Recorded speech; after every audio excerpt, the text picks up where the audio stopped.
Hello and welcome back, or welcome to my channel if you are new here. My name is Sam and today's video is going to be my May wrap up. I read a total of 23 books in May. I'd say that I had a pretty good reading month in May. I mean, 23 books is pretty good, but I didn't have any 5 stars. I had close to 5-star reads, like really good reads. I have a new mafia romance that I'm obsessed with, and then I ended a series that I have been really loving. But yeah, I had a lot of 3 stars, had some DNFs, 4 stars in there as well. So let's get started. The first book that I read in May is a new Rainbow Rowell, and this is my first ever Rainbow Rowell book. This is Slow Dance. This one was pitched as a slow burn, like friends to lovers, childhood friends to lovers. So we're following, what are their names? Shiloh and Carrie. Shiloh and Carrie, honestly, they could not be more opposite of each other. They really don't have a whole lot in common, but yet they're friends. And so you think this would be like an opposites attract, like just really good connection that you feel between them, but I never felt the connection. So you're following them. This follows 2 different timelines. You have them in high school as they are friends and just like little bits and pieces of their lives.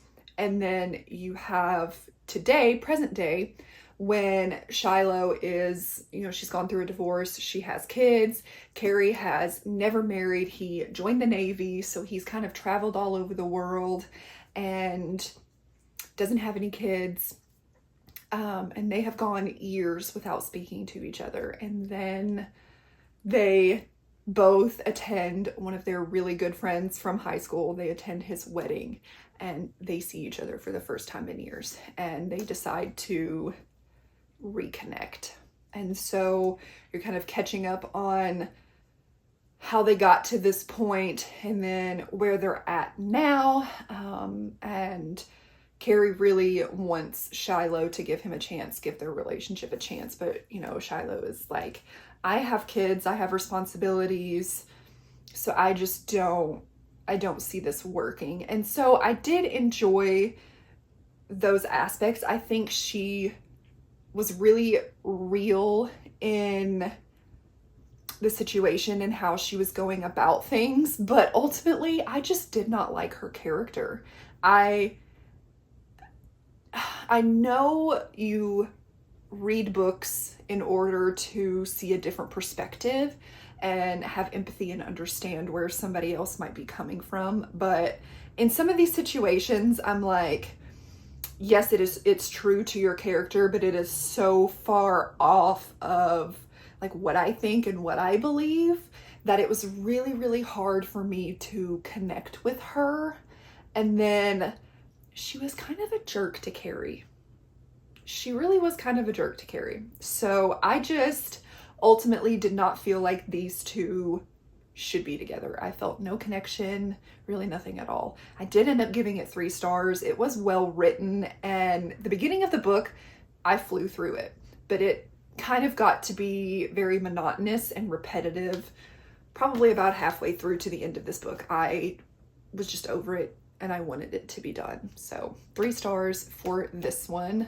And then I read Heartless Hunter by Kristen Ciccarelli.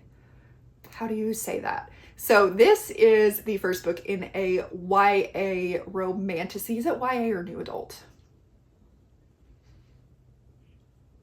I don't remember. Anyway, it's a fantasy romance following, what is her name? Rune and Gideon. Now, Rune is seen as this socialite. She's very vapid, only cares about what people think about her and going to parties. But there's more than meets the eye to her. She is something called the Crimson Moth. She is a witch. And Gideon is a commander and he is a witch hunter. His life was turned upside down when he was younger by witches, and he he wants revenge. He wants to hunt down every single witch that is in this city, and he wants to, you know, be done with him, be gone. And these two, they do run in the same social circles because Rune is best friends with Gideon's younger brother. And so they are coming in contact quite a bit. There is some attraction there, enemies to lovers. And there's a lot of political intrigue in here, like really good banter. And both Rune and Gideon are using each other for their own respective goals that they have. Things get messy. Things get messy. It's high stakes. I flew through this book. I listened to it on audio and I had such a good time. So I ended up giving this one 4 stars, and I definitely need to pick up book 2 because what the heck was that ending? What was that ending? The next book that I read is actually a DNF, and that is The Cabin at the End of the World by Paul Tremblay. This is a book that I have wanted to read for so long because the premise just sounded so good. It almost reminded me of the movie The Strangers, where these people in masks knock on this family's door and terrorize them. And so that kind of happens in this book. You have these people who come to this family's home. I believe it's like a vacation home. And basically they're saying like, it's the end of the world and we need you. We need you to help us. But the things that they're doing and the things that they're saying, it's like, okay, what is going on? I was bored. I was bored. I think I made it about 30% of the way through and I'm like, yeah, I don't care. And that really sucks because the premise does sound so good, but I just could not care. I didn't care. So unfortunately, this was a DNF. The next book that I read is Promise Me Sunshine by Cara Bastone. This was my first book that I read by Cara Bastone and I really, really enjoyed it. I ended up giving this book 4 stars. We are following Lenny and Miles. Now, Lenny is going through a really hard time. She has lost her best friend who like was her entire world. They lived together. They did everything together. And her best friend had been suffering from cancer and she passed because of cancer. And she's just having a really, really, really hard time and grieving the loss of just a huge part of her life. So she's doing everything she can to not be at home. So she has been nannying for different families and just kind of moving, you know, from place to place. And that's where she comes across someone, a single mother who is needing a nanny just for the weekend so she can get away. And when she gets there, that's where she meets Miles. Miles is the brother to this woman who she is going to be babysitting for. And he is not on board with Lenny being there and watching his niece. He's very untrusting. He doesn't want anything to do with it, okay? He wants nothing really to do with her. He doesn't trust her, and he wants to make sure that his niece is, you know, well taken care of. Like, who is this woman that's going to be taking care of my niece? So he kind of like shows up throughout the weekend and is just, again, just rude to her. And Lenny is like, what the heck is going on? But then Lenny ends up taking on the role of nanny for this little girl full time. And so her and Miles are spending a lot of time together and they realize that they have a lot in common. And Miles really helps Lenny kind of see past, well, not necessarily like see past her grief, but he really helps her work through it. He helps her feel the things that she needs to feel. He's there for her when she needs someone. And he helps her kind of accept it and live with it and know that like although she's not here, she is still here. You know, she's in your heart. And I just loved how Miles was so good to her. He was so good to her. And Lenny, I loved how she came around. I loved how these two got to know each other and how they just worked so well together. This was such a good book. If you have not read it, please, please read it. It was so freaking good. And then we're going to move on to another 3-star read. That is The Paper Palace by Miranda Cowley Heller. I had such high hopes for this. I heard love triangle and messy, and I'm like, sign me up. I'm here for it. That's not quite what I got. Like it is, but like it's not. So I ended up giving this one 3 stars. I already said that. We're following What Is Her Name? Elle, and this book is also following 2 different timelines. We have basically from the time Elle was born in like 1967, and you're following bits and pieces of her childhood and very significant things that happened to her and to her family. And then you have 2018, Elle is married, has children, and it's in a very like remote part of Cape Cod where her family owns the Paper Palace, and they vacation there, and it's like, it was a huge part of her childhood. And so her being back there is just bringing all these things up for her. And her best friend, who just so happens to be a male and who was there with her throughout some of the worst times in her life and has really helped her get through things. He's there with his wife and his family. And the book opens up with them sleeping together and him basically saying, I'm ready to just implode my entire life to be with you. And Elle is like, whoa, whoa, whoa, whoa, whoa, wait just a second. And so you're flashing back between what is going on now and like, who is she going to choose? Is she going to upend her life and, you know, be with this man who has been there for so much and knows so much about her? Or is she going to stay with her husband who she has built this beautiful life with? And then the family drama and all the things that happened to her and has led her to this point in her life and this decision in her life. It was a lot. This book is like, it's very bleak and sad. Like there's so much that happens in this book, so many bad things happen in this book to this woman and this family. And it's like, oh my gosh. Definitely please check your trigger warnings before you go into this book. Sexual assault, childhood sexual assault being one of the biggest triggers in here. So please be careful. But I feel like it's a me problem with this book because I went into it thinking that it was going to be one thing and then it wasn't. And again, it was just, I mean, I like a good sad book, but this was like, it just kept like pushing the knife in and it was like there was no relief at all. And then the end I did like how it ended up. I really liked how the story was told and it's beautifully written. I just don't think that this was for me, and it's not.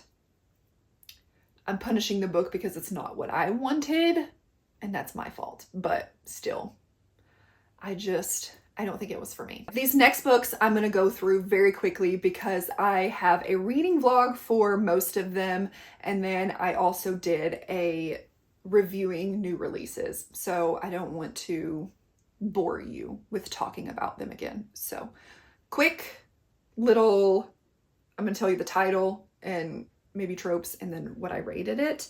And if you want more of my thoughts, I will have both of those videos linked down below. So these aren't in the order that I read them, but I'm just going to grab them here. We have The Tenant by Frida McFadden. This is a thriller. Gave this 4 stars. Really enjoyed this one. And then we have another thriller, which is 1 in 4 by Lucinda Berry. I gave this one 3 stars. I was underwhelmed. Very underwhelmed with this one. Then we have Silver Elite. Okay, this book is getting a lot of buzz. It is a dystopian romance, and I gave it 3 stars, 3.5, probably 3. It was fun. It was a fun time. I don't think it's all it's cracked up to be. And then we have Shield of Sparrows by Devony Perry, a romantasy. And this book is absolutely stunning. It is such a stunning book. I gave this one 4 stars. This is her first ever romantasy book. And I'm going to continue this book or this series, but ultimately I did leave this feeling a little bit underwhelmed. Like, it was good, it was good. I definitely enjoyed it more than Silver Elite, but still, I don't know. You'll have to watch that video. But moving on, we have The Names by Florence Knapp.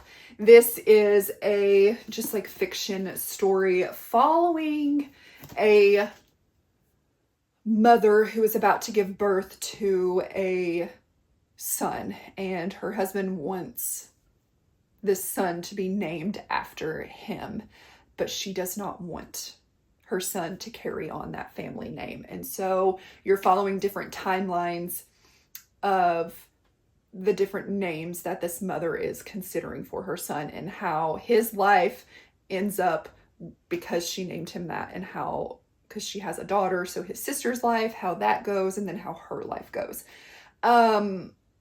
This was more of a family story than what I really wanted. I wanted it to be more about the son and his life, and I feel like it just wasn't. He was almost like put in the back to the mother and the sister. So this is one, again, that I think is a me problem. I just wanted something different from the book than what it actually was. So I ended up giving this one 3 stars. And then we have The Things We Water by Mariana Zapata. Oh, I'm so sad to say that I did DNF this one. I DNF'd it at 50%, and was it 50% or was it like, I don't remember when it was. I could not get through this book, and I'm so sad. I'm so sad because this is the first Mariana Zapata book that we have gotten in so long, and I was so excited for it. It's a paranormal, cozy, very, very cozy book. I was bored. I was so freaking bored, and I even ordered the pretty edition, and I DNF'd it. So here we are. And then the next book, and I believe the last book that I have for like new releases that I've already reviewed, is Can't Get Enough by Kennedy Ryan. This is book 3 in her Skyland series. I ended up giving this one 4 stars. I really enjoyed it. I just miss Kennedy Ryan's straight up romance books. She's definitely venturing more into women's fiction. And I mean, her writing is stunning. She's such a good writer, and she evokes so much emotion out of you. But I just want romance. I want her romance back. Okay, I want the Grip trilogy. I want her to write that again. But that's a theme in this video. That's on me, because that's what I want. So it was a good book though. Next up, we have my newest obsession, which is Be With Me by Gabrielle Sands. This is a mafia romance. I also reviewed this one. I just forgot that I did review this in my new release video. Oh my gosh, it's so good. Mafia romance, kind of Romeo and Juliet-ish. Such good tension, such good angst, and this hero in here is protective, and he falls first, and he falls hard. Read this book. I gave this 4.5 stars. I read this on my Kindle, and literally I read it in one sitting. Please read that book, okay? Read this book. And then we have a YA thriller. I have not read a YA thriller in years. I read That's Not My Name by Megan Lally. I've been seeing this book everywhere, and I'm so glad that I picked it up. I ended up giving it 4 stars. I listened to this on audio, and I feel like I listened to it in a day. I was doing chores around the house and just could not stop reading this book. So we are following the book opens up, and we have a young girl who has stumbled into this police station saying like, I don't remember who I am. She's bruised and dirty, but then a man comes in claiming that this girl is his daughter and that he's been looking everywhere for her. And so the police end up taking her back to his house, his cabin, and things are definitely suspicious with him, but she's like, okay, I don't remember anything, so I'm kind of blindly trusting this man. And then you have Drew, who Drew's girlfriend has recently gone missing, and the whole town thinks that he had something to do with it. And so Drew is desperate to prove that my girlfriend is still out there, she's alive, and I had nothing to do with this. I would never hurt my girlfriend. And you're following them as you figure out kind of how their stories are not necessarily related, but how they like come together. And the ending was, it was bittersweet. I'll say that. The ending was bittersweet. But it was just such a good book. And for it being a YA thriller, it kept me on my toes. It kept me very interested. As a 33-year-old woman, I would recommend this book. If you like thrillers, check this one out. Okay, then we have Rewind It Back by Liz Tomforty. This is the 5th and final book in her Windy City series. We finally get Rio's story. Now, I do have an exclusive video up on my Patreon if you want to see me go to the event to meet Liz Tomforty, which I didn't actually meet her, but there was a Q&A with her and Lila Sage, and I did also like a reading vlog on this book. So my Patreon is linked down below if you are interested. I will have that there. But this is a childhood friends to lovers romance, and Rio is down bad for Hallie. He is down so bad for her. And both Rio and Hallie, something happened that tore them apart 6 years ago. And neither one of them ever truly moved on with their lives.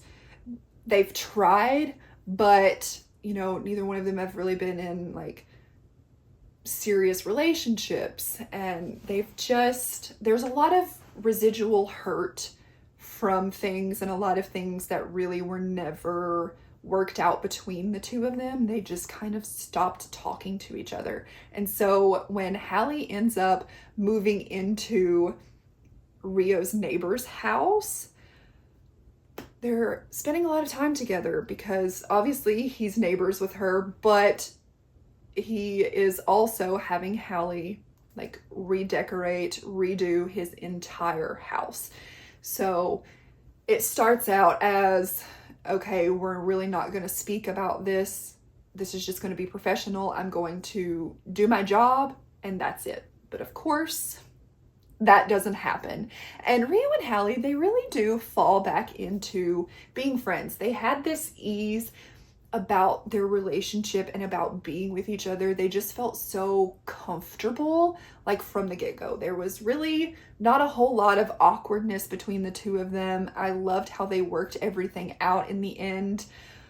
But I gave this one 4 stars because it just, I don't know, coming off of Caught Up and Play Along, the Rhodes brothers, they have my heart. I was kicking and screaming for both of them. I loved them so freaking much.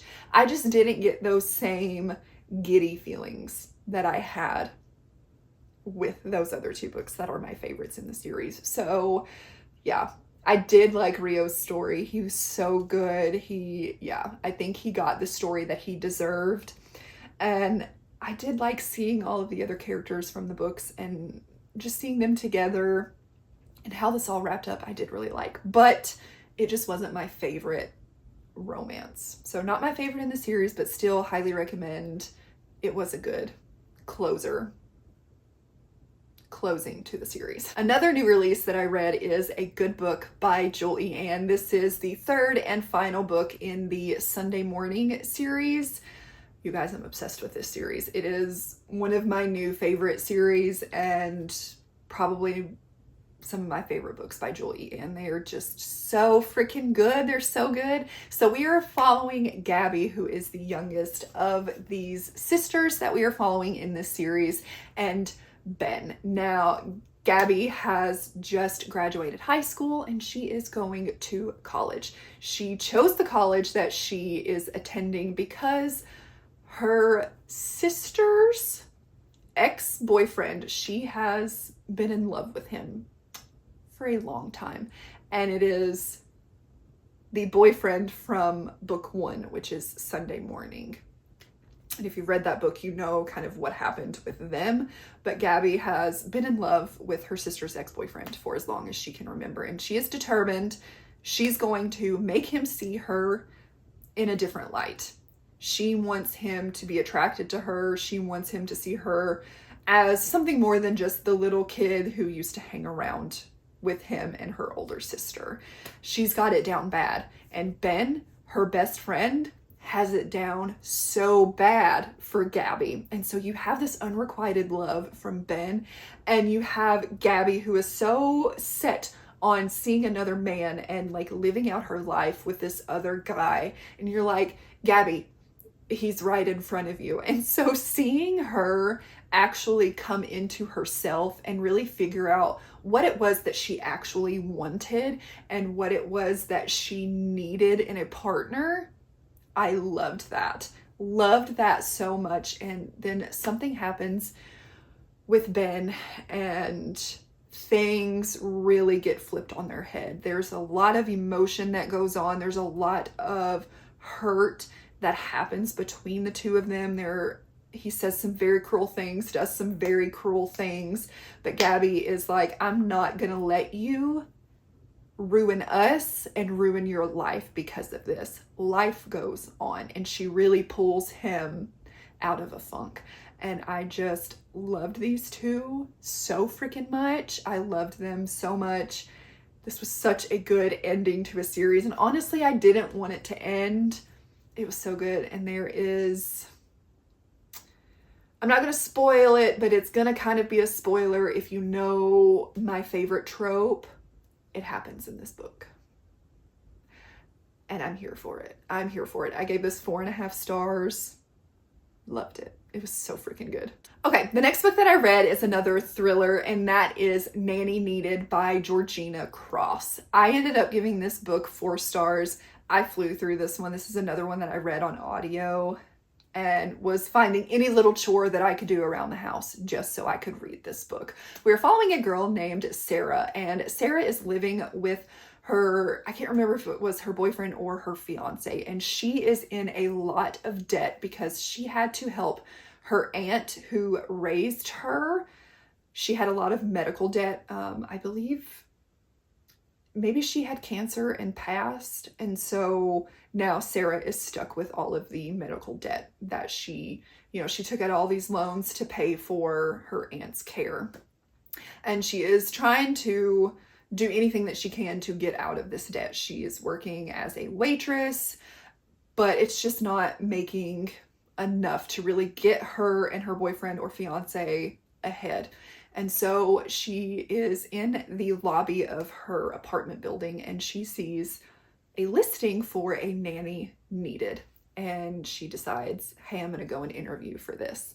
When she gets there, it is this very wealthy, very kind of mysterious family, the Bird family. And she meets the mother of the family and the son of the family.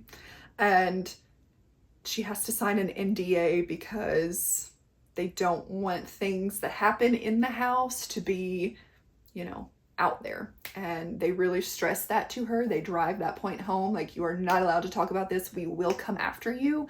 We will make your life hell.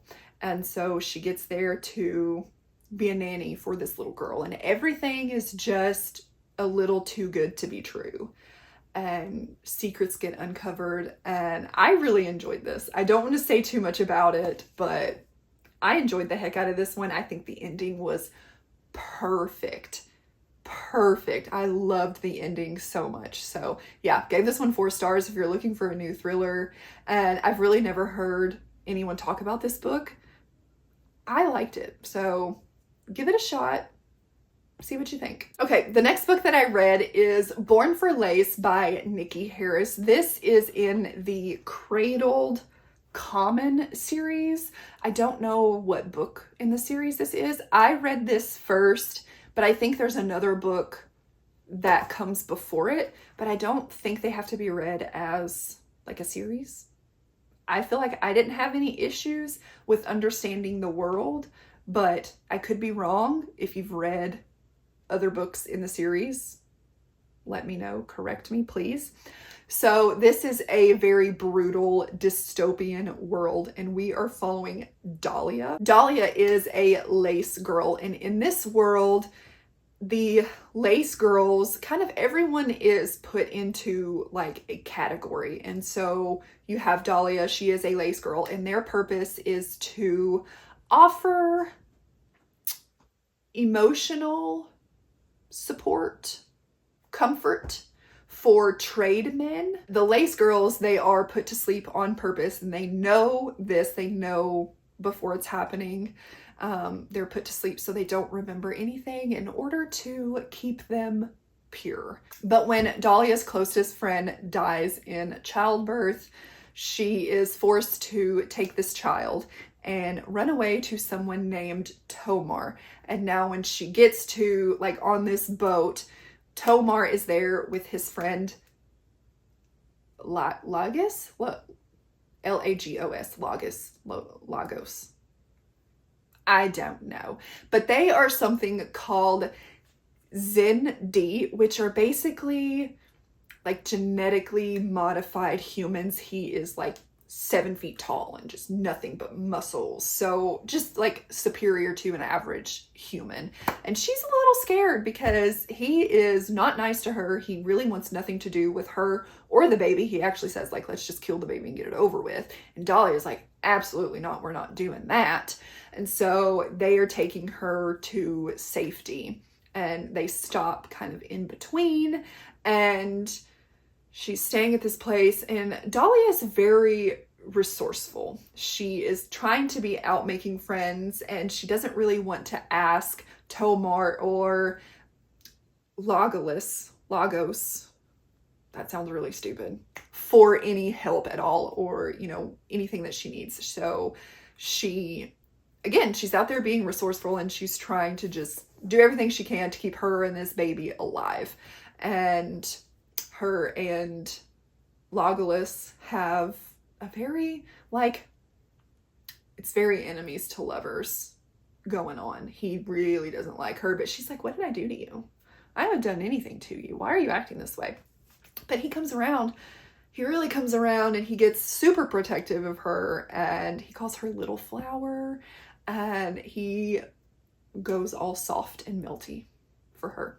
I still don't know how I felt about this book because it really did keep me interested, but there were parts that I liked and parts that I didn't like, and I can't really like pinpoint what it was that I didn't like. So I think I'm gonna land on like a 3.5 star for this book. I am very curious to go back and read, I believe it's Born for Silk, so I do want to read that one. If that says anything, I mean, it was good. It was enjoyable. Definitely a different world than anything I have ever read before. So it was unique. I liked it.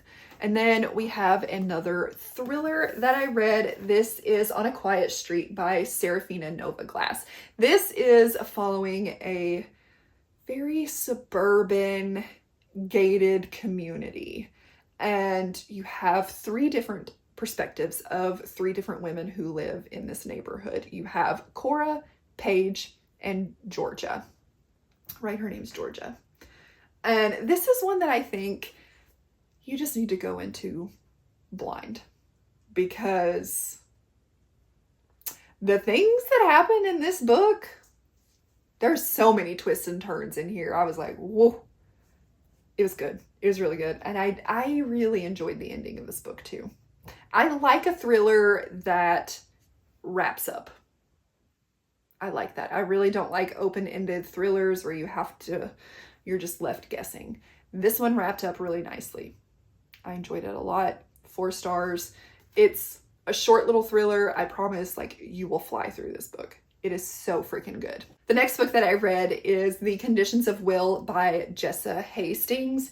I have been seeing some pretty mixed reviews on basically her latest 2 releases, Never and then this one. So it took me a little while to actually pick this book up.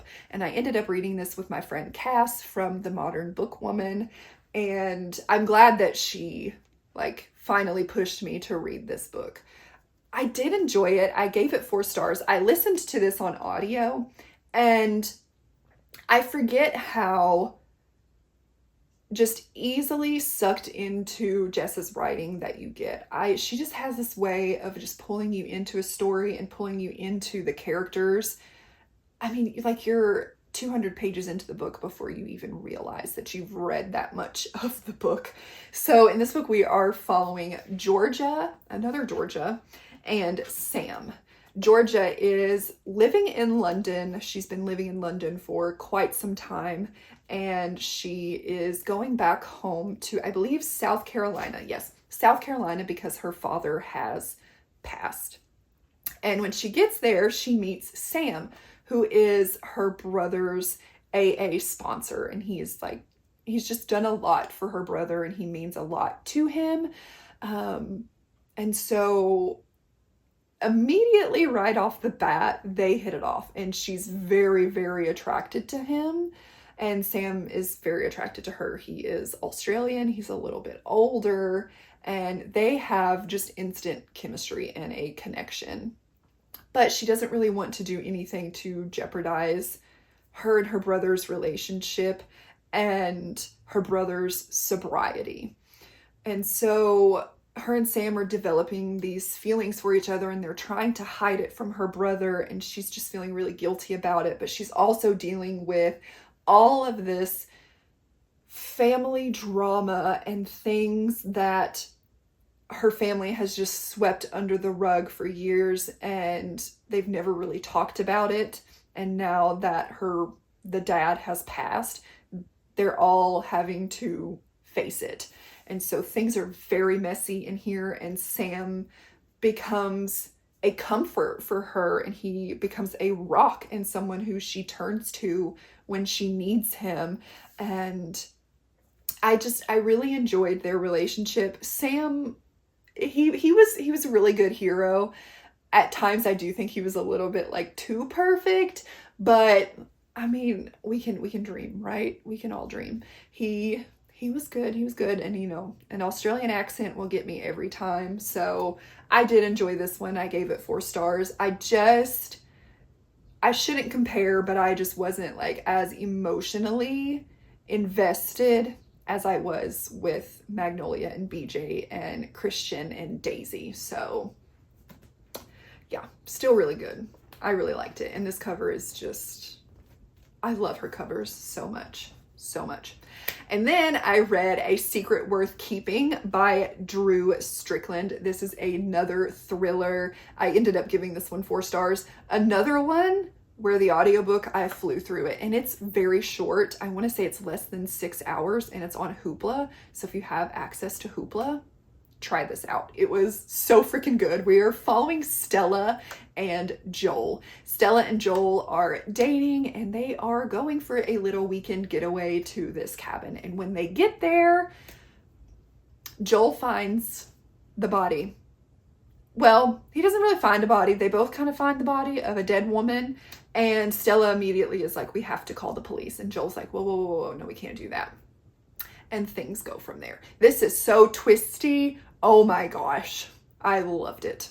It was so freaking good. 4 stars. Highly, highly, highly recommend. And then the last book that I read in May was The Missing Half by Ashley Flowers.